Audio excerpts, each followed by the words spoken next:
ശബ്ദത്തേക്കാൾ വേഗത്തിൽ ശബ്ദമില്ലാതെ പറക്കാൻ കഴിയുന്ന ഏത് സൂപ്പർസോണിക് വിമാനമാണ് നാസ ഒക്ടോബർ 28-ന് വിജയകരമായി പരീക്ഷിച്ചത്? X-59Z. യുഎസിലെ കാലിഫോർണിയ മരുഭൂമിക്ക് കുറുകെയായിരുന്നു വിമാനത്തിന്റെ പരീക്ഷണ പറക്കൽ. കുവൈറ്റ് സൂപ്പർസോണിക് സാങ്കേതിക വിദ്യയിലുള്ള ഒറ്റ എൻജിൻ വിമാനത്തിന് ശബ്ദത്തേക്കാൾ 1.4 ഇരട്ടി വേഗത്തിലും അഥവാ മണിക്കൂറിൽ 1490 കിലോമീറ്റർ വേഗത്തിൽ പരമാവധി 12,000 അടി ഉയരത്തിലും പറക്കാനാകും. വിമാനത്തിന് 100 അടി നീളവും 29.5 അടി വീതിയുമുണ്ട്. അടുത്ത് സാഹിത്യ നൊബേൽ നേടിയ ആദ്യ ആഫ്രിക്കൻ നൈജീരിയ. 1996. എഴുത്തുകാരനായ ബോൾ സോയിങ്ക അടുത്തിടെ വാർത്തകളിൽ എത്തിയത് എങ്ങനെയാണ്? യുഎസ് ഭരണകൂടം വിസ റദ്ദാക്കിയതിലൂടെ.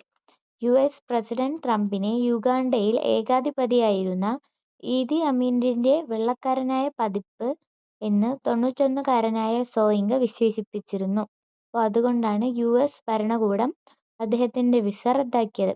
സർദാർ വല്ലഭായ് പട്ടേലിന്റെ 150-ാമത് ജന്മവാർഷിക ദിനം എന്നായിരുന്നു? 2025 ഒക്ടോബർ 31-ന്. സർദാർ വല്ലഭായ് പട്ടേലിന്റെ 150-ാമത് ജന്മവാർഷിക ദിനം എന്നായിരുന്നു? 2025 ഒക്ടോബർ 31-ന്. 1875 ഒക്ടോബർ 31-ന് ഇന്നത്തെ ഗുജറാത്തിലെ ഖേദ ജില്ലയിലെ നദിയാദിൽ ജനനം. 1928-ലെ ബർദോളി കർഷക സമരത്തിന് നേതൃത്വം നൽകി. സമരത്തിന്റെ വിജയത്തെ തുടർന്ന് ഗാന്ധിജിയാണ് നേതാവ് എന്ന അർത്ഥത്തിൽ സർദാർ എന്ന് സർദാർ വല്ലഭായ് പട്ടേലിനെ വിളിച്ചത്. ഇന്ത്യയുടെ ആദ്യ ഉപപ്രധാനമന്ത്രിയും ആഭ്യന്തരമന്ത്രിയുമായിരുന്നു. 1947 ഓഗസ്റ്റ് 15-നാണ് ഉപപ്രധാനമന്ത്രിയായതും 1950 ഡിസംബർ 15-നാണ് ആഭ്യന്തരമന്ത്രിയായത്. ഇന്ത്യൻ ബിസ്മാർക്ക്, ഉരുക്കുമനുഷ്യൻ എന്നിങ്ങനെ വിശേഷണങ്ങൾ. 1950 ഡിസംബർ 15-ന് അന്തരിച്ചു. 1991-ൽ ഭാരതരത്നം അഥവാ മരണാനന്തരം ലഭിച്ചു.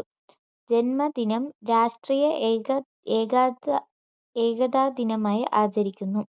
മുൻ പ്രധാനമന്ത്രി ഇന്ദിരാഗാന്ധിയുടെ 41-ാം രക്തസാക്ഷി ദിനം കൂടിയായിരുന്നു ഒക്ടോബർ 31. ഇന്ത്യയുടെ മുൻ cricket team captain Muhammad Azharuddin ഏത് സംസ്ഥാനത്താണ് ക്യാബിനറ്റ് മന്ത്രിയായി ചുമതലയേറ്റത്? തെലങ്കാന. കോൺഗ്രസ് നേതാവ് കൂടിയായ അസറുദ്ദീൻ നിലവിൽ സംസ്ഥാന നിയമസഭയിലോ നിയമസഭാ കൗൺസിലിലോ അംഗമല്ല. 6 മാസത്തിനകം ഏതെങ്കിലും ഒരു സഭയിൽ അംഗമായിരിക്കണം.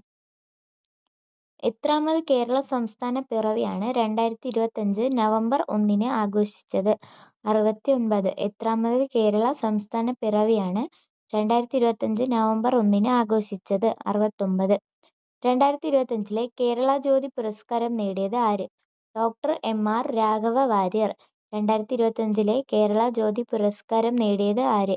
Doctor M R. Raghava Warrier. P B. Aneesh, Rajashree Warrier എന്നിവർ കേരള പ്രഭ പുരസ്കാര ജേതാക്കളായി. കേരള ജ്യോതി പുരസ്കാരം 2025-ൽ നേടിയത് ഡോക്ടർ എം.ആർ. രാഘവ വാര്യറും പി.ബി. അനീഷ്, രാജശ്രീ വാര്യർ എന്നിവർ കേരള പ്രഭ പുരസ്കാര ജേതാക്കളുമായി. Sasikumar, Shahal Hasan Musliyar, MK. Vimal Govind, Abhilash Tomy, Jilumol Marriott Thomas എന്നിവർക്ക് കേരളശ്രീ പുരസ്കാരം ലഭിച്ചു. Sasikumar, Shahal Hasan Musliyar, MK. Vimal Govind, Abhilash Tomy, Jilumol Marriott Thomas എന്നിവർക്ക് കേരളശ്രീ പുരസ്കാരം ലഭിച്ചു. 2025-ലെ കേരള ജ്യോതി പുരസ്കാരം നേടിയത് ഡോക്ടർ എം.ആർ. രാഘവ വാര്യർ. കേരള ചലച്ചിത്ര അക്കാദമിയുടെ പുതിയ ചെയർമാൻ ആര്? റസൂൽ പൂക്കുട്ടി. കേരള ചലച്ചിത്ര അക്കാദമിയുടെ പുതിയ ചെയർമാൻ റസൂൽ പൂക്കുട്ടി. കുക്കു പരമേശ്വരനാണ് വൈസ് ചെയർപേഴ്സൺ. അക്ബർ ചക്രവർത്തിയുടെ കൊട്ടാരം ചിത്രകാരൻ വരച്ച ചീറ്റകൾ വിശ്രമിക്കുന്ന ചിത്രം എ ഫാമിലി ഓഫ് ചീറ്റാസ് അടുത്തിടെ ന്യൂഡൽഹിയിൽ നടന്ന ലേലത്തിൽ 119 കോടിയോളം രൂപയ്ക്ക് വിറ്റുപോയി.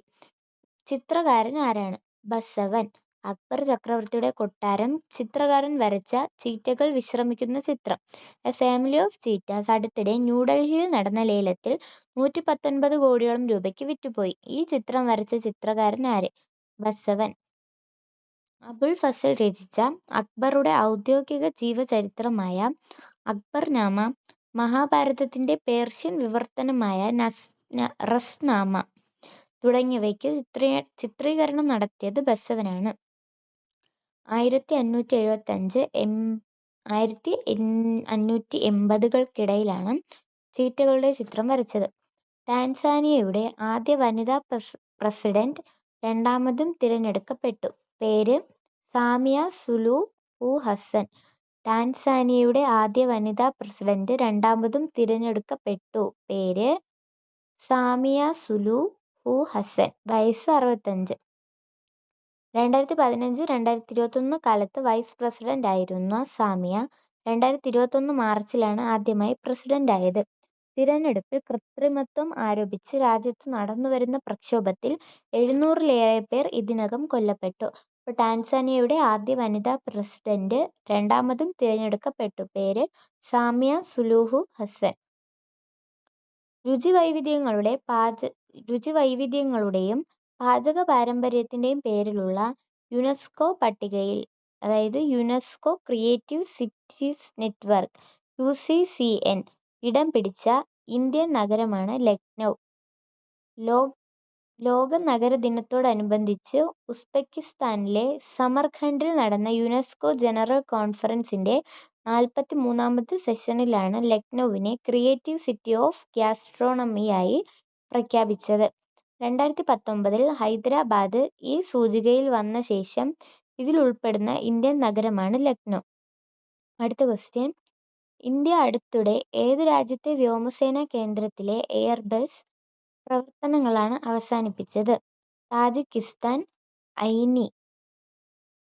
ഇന്ത്യ അടുത്തിടെ ഏത് രാജ്യത്തെ വ്യോമസേനാ കേന്ദ്രത്തിലെ എയർബസ് പ്രവർത്തനങ്ങളാണ് അവസാനിപ്പിച്ചത്? താജിക്കിസ്ഥാൻ. ഐനി.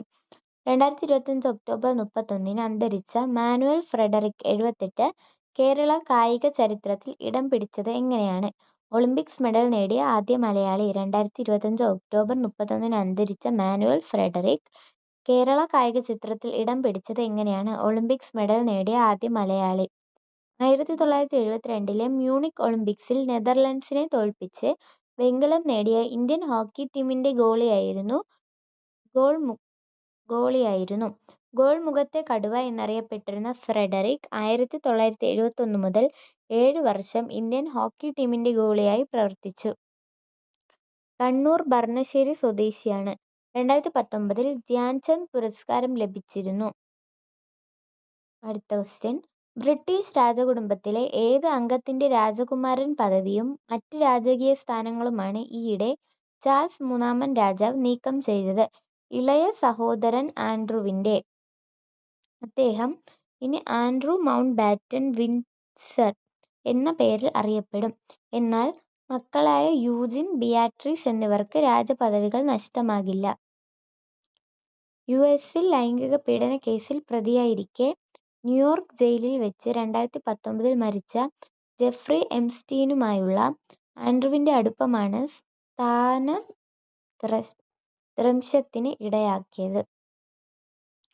എംസ്റ്റീൻ ലൈംഗിക അടിമയാക്കിയ വെർജീനിയ ജിഫ്രെ എന്ന വനിതയുടെ മരണാനന്തര ഓർമ്മക്കുറിപ്പായ നോബഡീസ് ഗേൾ ഇരുവരും തമ്മിലുള്ള അടുപ്പത്തെപ്പറ്റി വെളിപ്പെടുത്തലുകൾ നടത്തിയിരുന്നു. 2025 ഏപ്രിൽ ഓസ്ട്രേലിയയിൽ വെച്ച് ജിഫ്രെ 41 ജീവനൊടുക്കി. സംസ്ഥാന സർക്കാരിന്റെ പരമോന്നത സാഹിത്യ ബഹുമതിയായ എഴുത്തച്ഛൻ പുരസ്കാരം 2025-ൽ ലഭിച്ചത് ആർക്ക്? കെ.ജി. ശങ്കരപ്പിള്ള. സംസ്ഥാന സർക്കാരിന്റെ പരമോന്നത സാഹിത്യ ബഹുമതിയായ എഴുത്തച്ഛൻ പുരസ്കാരം 2025-ൽ ലഭിച്ചത് കെ.ജി. ശങ്കരപ്പിള്ള. 5 ലക്ഷം രൂപയും ശില്പവും പ്രശസ്തി പത്രവുമടങ്ങുന്നതാണ് പുരസ്കാരം. ബംഗാൾ, കൊച്ചിയിലെ വൃക്ഷങ്ങൾ, മരിച്ചവരുടെ വീട് തുടങ്ങിയ കാവ്യസമാഹാരങ്ങൾ N.S. മാധവനായിരുന്നു 2024-ലെ ജേതാവ്. ഇനി ഏറ്റവും ഉയരം കൂടിയ ക്രിസ്തീയ ദേവാലയം. ലോകത്തെ ഏറ്റവും ഉയരം കൂടിയ ക്രിസ്തീയ ദേവാലയം എന്ന ഖ്യാതി നേടിയത് ബാഴ്സലോണയിലെ സ്പെയിൻ നിർമ്മാണത്തിലിരിക്കുന്ന സഗ്രാഡ ഫാമിലിയ ബസലിക്ക. ലോകത്തെ ഏറ്റവും ഉയരം കൂടിയ ക്രിസ്തീയ ദേവാലയം എന്ന ഖ്യാതി നേടിയത് ബാഴ്സലോണയിൽ നിർമ്മാണത്തിലിരിക്കുന്ന സഗ്രാഡ ഫാമിലിയ ബസലിക്ക. പള്ളിയുടെ പ്രധാന ഗോപുരത്തിന്റെ മുകളിലായി കുരിശിന്റെ ആദ്യ ഭാഗം സ്ഥാപിച്ചതോടെയാണ് ആകെ ഉയരം 62.91 ഉയർന്നത്. ഇതോടെ 1890 മുതൽ ലോകത്തെ ഏറ്റവും ഉയരം കൂടിയ പള്ളിയായിരുന്ന ജർമ്മനിയിലെ ഉൽ-മിൻസ്റ്റർ ദേവാലയത്തെയാണ് സഗ്രാഡ ഫാമിലിയ മറികടന്നത്. 1882 നിർമ്മാണം ആരംഭിച്ച ദേവാലയം അടുത്ത വർഷത്തോടെ പൂർത്തിയാകും.